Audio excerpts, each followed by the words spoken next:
आप सभी को राधाष्टमी की हार्दिक शुभकामनाएं। आप सभी के जीवन में राधा रानी की कृपा सदैव बनी रहे, ऐसी मेरी शुभकामनाएं हैं। आज की इस वीडियो में मैं आपको राधा रानी और उनकी परम भक्त रमा की एक ऐसी कथा सुनाऊंगी जिसको सुन के आपकी आंखों में भी आंसू आ जाएंगे। तो चलिए अपने इष्ट देव को प्रणाम करते हुए आज की कथा का शुभारंभ करते हैं। कुछ समय की बात है, एक गांव में रमा नाम की एक भोली भाली महिला रहती थी। उसकी शादी को लगभग 5 साल से ज्यादा समय हो गया था। इतना समय बीत जाने के बाद भी उसके कोई संतान पैदा नहीं हुई थी। रमा और उसका पति और उनके घर में सभी रहने वाले बच्चे के लिए बहुत तरस रहे थे।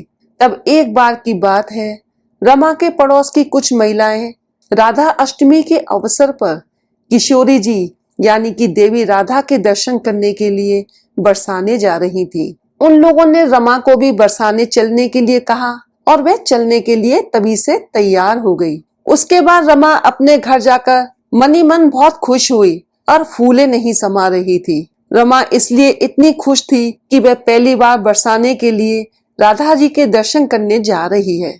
उसके बाद रमा ने ये बात अपनी सास को घर जाकर बताई।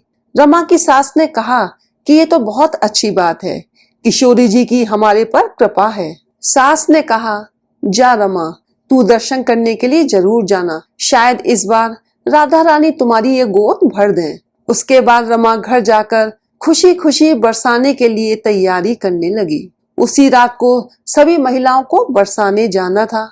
अचानक उसी दिन काम करते समय रमा के पैर में चोट लग गई और गिर पड़ी। ये बात को सुनकर रमा की सास ने कहा कि तुम आज नहीं तो अगली बार राधा जी के दर्शन करने जाना, क्योंकि वहां पर दर्शन के लिए काफी ज्यादा पैदल चलना पड़ता है, इसलिए तुम कैसे चल पाओगी। तभी जिद करके रमा ने अपनी सास की बात नहीं मानी। रमा को लग रहा था कि बरसाने जाने पर क्या पता किशोरी जी मेरी सच में गोद भर दें। ये बात लेकर रमा की सास ने रमा को बहुत समझाया कि तुम्हें पैर पर चोट लगी है, इसलिए तुम्हें बरसाने नहीं जाना है। पर लाख मना करने के बाद भी रमा ने अपनी सास की बात नहीं मानी और सभी महिलाओं के साथ बरसाने के लिए राधा जी के दर्शन के लिए तैयार हो गई। रमा और उनकी सहेलियां राधा जी के जयकारी भजन गाते हुए मथुरा और वृंदावन में श्री कृष्ण के दर्शन करते हुए सब बरसाने धाम पहुंच गई। मंदिर की सीढ़ियों पर सब लोग राधे राधे का जयकारा लगाते हुए सब महिलाएं चली जा रही थी। रमा पैर में चोट लगने के कारण सीढ़ियों पर चढ़ नहीं पा रही थी, तो भी रमा उस सीढ़ियों पर धीरे धीरे चढ़ने लगी। रमा ने सबसे कहा कि तुम सब लोग जाओ, अटारी के मंदिर के बाहर तुम सभी मेरा इंतजार करना। तब रमा राधे राधे कहते हुए धीरे धीरे सीढ़ियां चढ़ने लगी। तभी रमा का पैर मुड़ गया और जैसे ही वह गिरने वाली थी, तभी उसके पीछे एक 7-8 वर्ष की बच्ची ने रमा का हाथ पकड़ लिया। फिर वह लड़की बोली, मैया तुम संभाल कर चलो वरना तुम गिर जाओगी। यह सुनकर रमा ने उस लड़की की ओर देखा और धन्यवाद देते हुए उसने कहा कि बेटी आज तुम नहीं होती तो मैं आज गिर ही जाती। तब उस लड़की ने कहा कि नहीं मैया, मैं तुम्हें नहीं गिरने देती। जब वह बच्ची रमा को मैया कहती तब रमा को बहुत सुकून मिलता। मैया शब्द सुनकर रमा की आंखों में आंसू आ गए। फिर रमा वहां थोड़ी देर के लिए उस बच्ची के साथ बैठ गई। रमा ने उस बच्ची से पूछा, तुम कहाँ रहती हो? तब उस लड़की ने उत्तर दिया कि मैया मैं तो यहीं रहती हूँ और यहीं मेरा घर है। उसके बाद लड़की बोली, मैया तुम मेरे लिए क्या लेकर आई हो? ये बात सुनकर रमा हैरान होकर उस लड़की की ओर देखने लगी। तब रमा बोली, मैं तुम्हारे लिए क्या लाऊं? मैं तो तुम्हें जानती भी नहीं हूँ, तुम कौन हो? तब वो लड़की बोली, मैया मैं यहीं रहती हूँ, सब मुझे प्रेम से लाडो बुलाते हैं, तुम भी मैया मुझे लाडो के नाम से बुलाओ, मुझे अच्छा लगेगा। और मैंने तुम्हें गिरने से बचाया है, इसलिए तुम मुझे कुछ नहीं दोगी क्या? तब रमा उस लड़की की भोली भाली बातों सुनकर मन में खुश होने लगी। फिर रमा बोली, अच्छा बेटी तुम्हें क्या चाहिए? मैं कल लाकर तुम्हें जरूर दूंगी और अगले 8 दिनों तक मैं यहीं पर हूँ। राधाष्टमी के दिन हम राधा जी के दर्शन करने के बाद हम सब लोग फिर घर जाएंगे। तब वह लाडो बोली, मैया मुझे चूड़ी, कंगन, मेहंदी, माथे का टीका, गले का हार, पैरों में पायल, ये सभी चीजें मुझे बहुत पसंद हैं। ये सब तुम मुझे लाकर दोगी? तब रमा बोली, मेरी लाडो बेटी, तुमको मैं सब लाकर दूंगी, तुम चिंता क्यों करती हो? उसके बाद रमा बोली, लाडो बेटी अब मैं चलती हूँ। मेरी सहेलियां मेरा इंतजार अटारी के मंदिर पर कर रही हैं। फिर लाडो कहती है, ठीक है मैया, मैं तुम्हें छोड़ आती हूँ, क्योंकि तुम फिर से नहीं गिर जाना। तब रमा उस लाडो बेटी का हाथ पकड़कर और उनकी प्यारी प्यारी बातें सुनते हुए मंदिर की सीढ़ियां चढ़ने लगी और वह पहुंच गई। तब लाडो बोली, मैया मैं अब चलती हूँ। रमा भी मंदिर की ओर चली गई। मंदिर में रमा ने किशोरी जी और ठाकुर जी के दर्शन किए। उसको बहुत ही आनंदमय दर्शन हुए।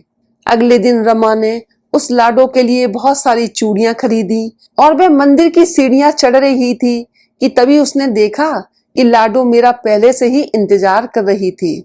रमा को देखते ही लाडो बोली, मैया मेरे लिए तुम चूड़ी टीका लाई कि नहीं? रमा ने चूड़ी और पायल दे दी। तब लाडो ने कहा, बस इतनी सी ही, और चीजें नहीं लाई, और वह मुंह फुलाकर बैठ गई। तब रमा ने कहा, मैं तुम्हें सब लाकर दूंगी। मैं अगले 8 दिनों तक यहाँ पर हूँ, इसलिए तुम्हें रोजाना 8 दिन तक कुछ न कुछ लेकर दूंगी, इसलिए तुम चली मत जाना। यह सुनकर लाडो मुस्कुराने लगी और रमा के गले से लग गई। रमा तो रोने लगी जैसे उसे एक संतान मिल गई हो। फिर प्यार से उसके सर पर हाथ फेरा। थोड़ी देर बाद लाडो चूड़ी और पायल लेकर वहां से भाग गई। एक दिन की बात है, जब रमा लाडो के साथ मिली, तब लाडो के साथ एक लड़का भी था। देखने में वह इतना सुंदर था कि रमा की उस लड़के से नजर हट नहीं रही थी। तब रमा ने कहा कि ये कौन है?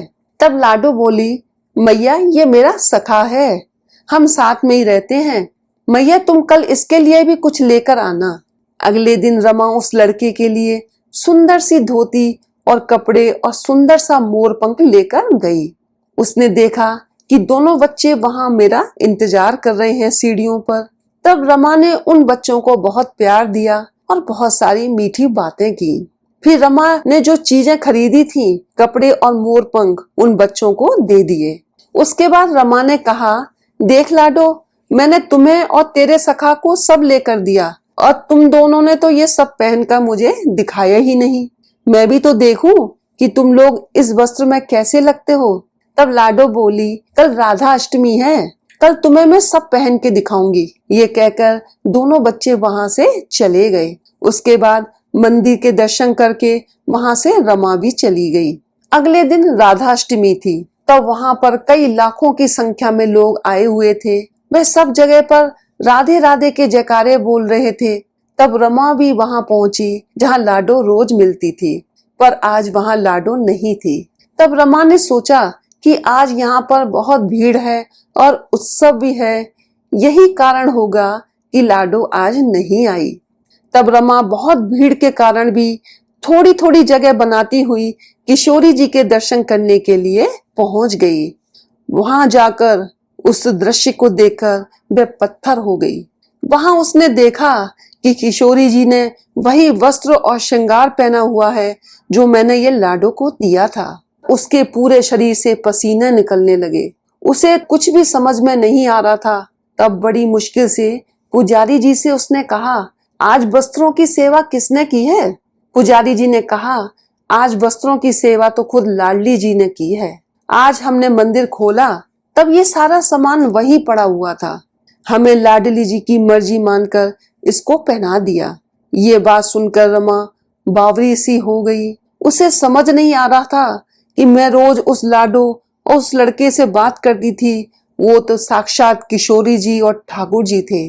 तब वहां भागकर सीढ़ियों की तरफ गई जहां उसे रोज लाडो मिलती थी और जोर जोर से चिल्लाने लगी, लाडो लाडो। पर आज क्या करे, उस लाडो को आज लाखों लोगों को दर्शन देने थे। उसकी सहेलियां कहने लगी, तुम किससे बात करती हो रोज? तब रमा ने कहा, मैं रोज अपनी लाडो से बात करती थी। जब तक लाडो मुझे नहीं मिलेगी तब तक मैं घर नहीं आऊंगी। तब सभी औरतें उसे वहां छोड़कर अपने घर चली गई। ये बात जब रमा के घर वालों को पता चली तब उसकी सास और पति रमा को लेने के लिए बरसाने आए, पर रमा उनके साथ भी नहीं गई। रमा जब भी उस सीढ़ियों को देखती, लाडो की याद में वह आंसू बहाती और वहां जाकर लाडो लाडो इस तरह पुकारती थी। ऐसे ही इस बात को लेकर 30 साल गुजर गए। अब रमा बहुत कमजोर हो चुकी थी, पर एक दिन हुआ ये कि एक लड़की उसके सामने आकर उसका हाथ पकड़कर वहीं अटारी जी के मंदिर पर दर्शन के लिए ले गई। वहां पर एक बच्ची बाहें खोलकर बोली, मैया ये रही तुम्हारी लाडो। तब रमा बावली हो गई और आखिरी हिचकी आने पर जमीन पर गिर पड़ी। ऐसा लगा कि किशोरी जी ने रमा को नहीं बल्कि उसकी आत्मा को गले से लगा लिया हो। इस कथा को सुनने के लिए धन्यवाद। यदि आपको ये वीडियो पसंद आई हो तो इसे लाइक करें, हमारे चैनल को सब्सक्राइब करें